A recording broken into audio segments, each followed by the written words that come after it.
பீகாரில் திருமண வரவேற்பு நிகழ்ச்சியில் நிகழ்த்தப்பட்ட துப்பாக்கிச் சூட்டில் அண்ணன் தம்பி கொல்லப்பட்ட சம்பவம் பதைபதைக்கச் செய்திருக்கிறது. நில பிரச்சனையில் உறவினர்களே இருவரின் உயிரை பறித்ததன் பின்னணி என்ன? गोली लगल केस है, देखो तो गोली लगल है, इसको सीना में गोली लगल है। डॉक्टर बुला आ रहा है, डॉक्टर ये कहाँ गोली मारा है? शाहपुर में। शाहपुर में? हाँ, कृष्ण सिंह का पूरा परिवार मारा है। हाँ सर, दे दो। 112 से ये सर पीएम की सुनील कुमार बोल रहे हैं, संपर्क कर। பீகார் மாநிலம் பாட்னாவில் உள்ள ஷாப்பூரில் திருமண வரவேற்பு நிகழ்ச்சி வெகு விமர்சையாக நடைபெற்றது.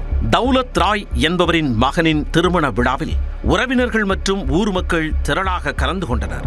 இந்த நிகழ்வில் சகோதரர்களான 23 வயதான மன்ஜித் குமார் மற்றும் 32 வயதான மனிஷ் குமார் ஆகியோரும் பங்கேற்றனர். ஆட்டம் பாட்டத்துடன் வரவேற்பு நிகழ்ச்சி களை கட்டியது.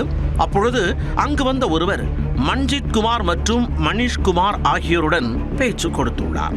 திடீரென சகோதரர்களிடம் எதிர்தரப்பைச் சேர்ந்தவர் வாக்குவாதம் செய்துள்ளார்.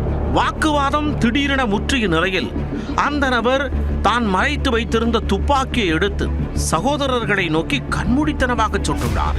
27 முறை துப்பாக்கியால் சுட்டதில் மன்ஜித் மற்றும் மனிஷ் இரத்த வெள்ளத்தில் சுருண்டு விழுந்தனர்.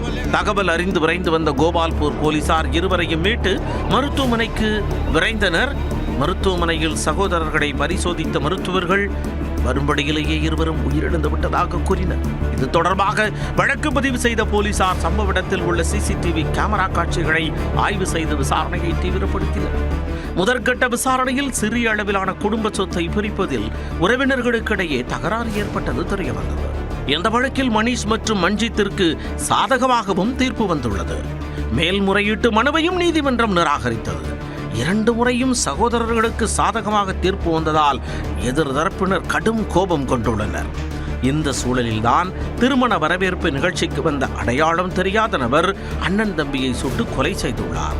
மகிழ்ச்சியில் திளைத்திருந்த திருமண வீட்டில் இந்த இரட்டை கொலை சம்பவத்தால் பெரும் சோகம் ஏற்பட்டுள்ளது.